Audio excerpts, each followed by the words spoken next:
Yeah, no, just put on your knee. So that you're nice and stable. No, this is kind of awkward. Okay, go ahead.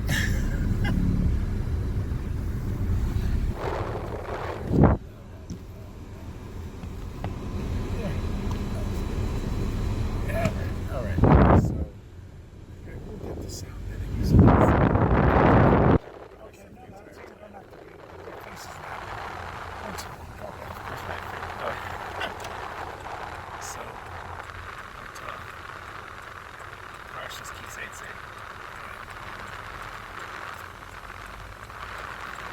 So one thing, just one theme of the Parsha, okay, is Smucha. Connecting a lot of things together. That's something that many will try to find a theme in the Parsha. I think in this Parsha you find to be an exercise for someone just thought is the idea that comes back with the Seder. For instance, Shabbos, you're not supposed to mix Sacred, Chomer, Shishar Yaakov, but how we write certain things that apply to this Parsha. How many separations do you find? How many things of separation do you find in this Parsha where you're not supposed to mix?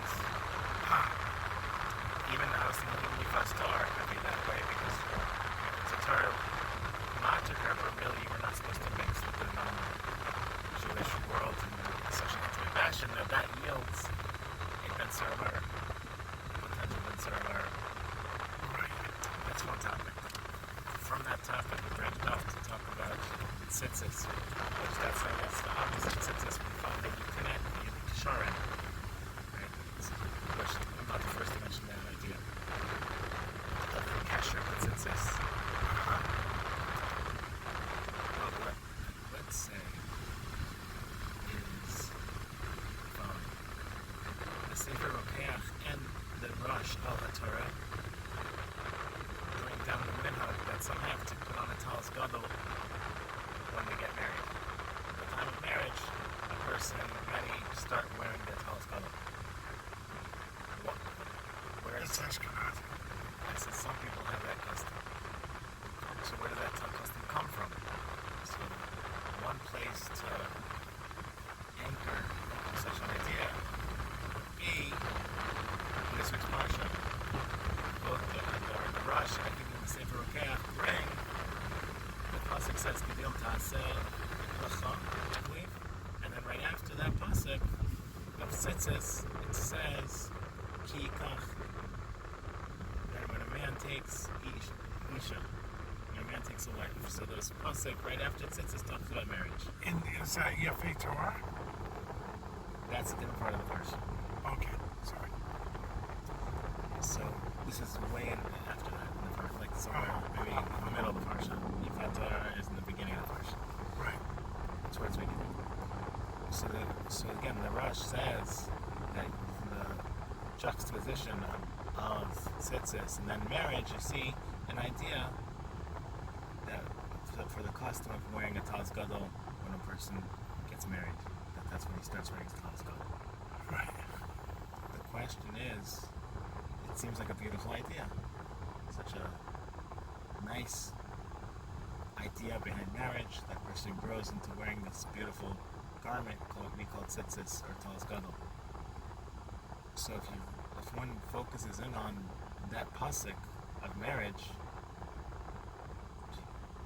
it's baffling because it's not talking about marriage in the positive sense.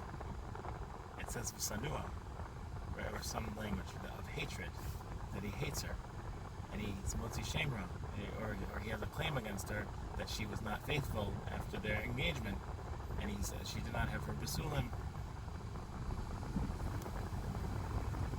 And if it's true, if there's Eidim, then she could even get killed for it. If there was Hasra and Eidim, as Rashi says. And then if he's found to be lying, then he has to pay a certain kanas, a penalty, a fine. But either way, this is not the type of, you wouldn't think that this is the model of marriage that we would have this great idea that therefore we wear tzitzis. It's not a pleasant, it's not a positive perspective on marriage to yield the idea of tzitzis. So to me that was a question. Do you have an answer?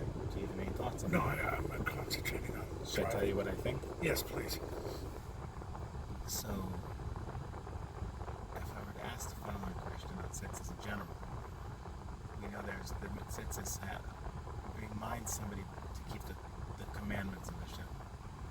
Right. So there are 613 commandments. One way to remember those commandments, Rashi says in Parsha Sheloch, is if you add up the gematria of the word tzitzis plus the strings and knots, you get 613. Right. Rashi gives, I think, another pshat over there. But whatever it is, there's 600. It somehow reminds one of the mitzvahs. At least specifically in Rashi, of the strings and the gematria. If I were to ask you which one is the main mitzvah of the Taryag that is reminded through tzitzis, The word tzitzis is the main one. no, so that tzitzis, is it to remind you primarily about the mitzvahs aseh, to do those, or is it to primarily remind you to keep from the los aseh, the negative commandments of the Torah, or is it both equally? Is there one that's primary and the other one secondary?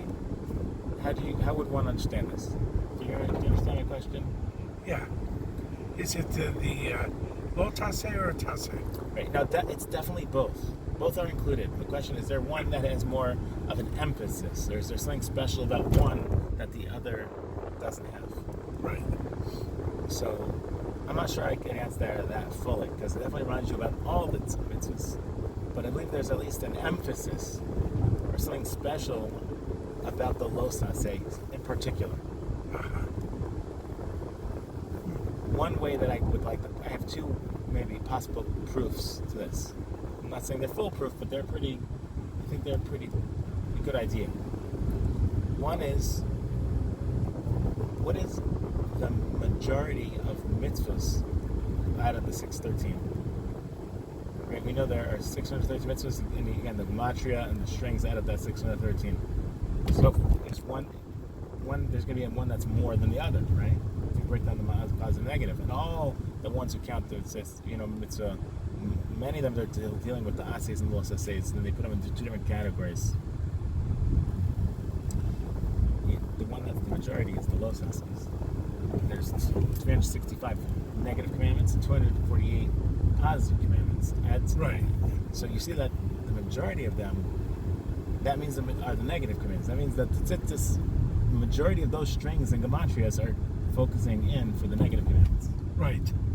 So that maybe is a hint that there's something special about the negative commandments that tzitzis represents.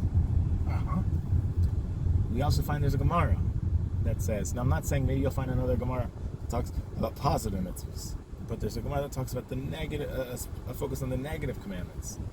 It says that there was a man that was about to do something forbidden, or something that was very indecent from the opposite gender, and wherever he was up to, the tzitzis came. I think he was going up a ladder, and it's like slapped him in the face. The tzitzis themselves, whatever this means, slapped him in the face. Did what to him? The tzitzis took their string, I think it was a string, and slapped him in the face. Slapped him there. And it stopped him from, he was able to get out of a bad situation. You see again that an emphasis is in particular to the keeping from lo saseh when it comes to tzitzis. Right. Even though the pasuk says, "Uschartem osam," you should remember that maybe that means the positive mitzvahs, but there's definitely lo sasur achrei levavchem achrei nechem with the parsha of tzitzis, which is keeping from some negative commandments. So if there's a unique and special aspect of tzitzis that we're finding with the lo saseh, then we could say that is why our parsha, the Gedilim Tasov, the putting on your talis gadol, is by marriage, and the model of marriage we're talking about is the marriage that went awry. That even from the start, he is saying that she did not have proper signs of the being so faithful. Because the tzitzis... That she wasn't a betula. Because, right. So either he was lying, or he was being paranoid, or she was unfaithful.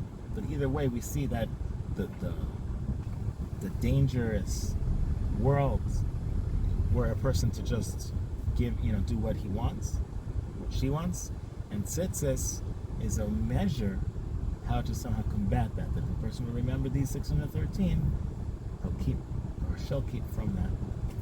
She doesn't wear tzitzis. I know, but just because it was her, it could be her. I'm just being,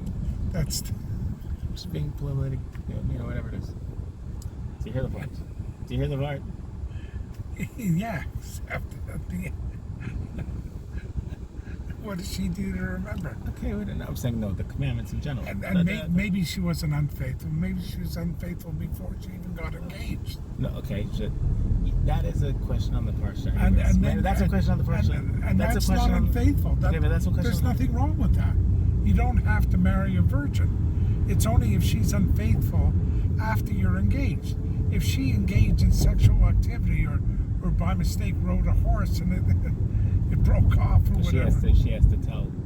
That's a different conversation. But tzitzis isn't going to help her. Here, just... Thanks. That was pretty good.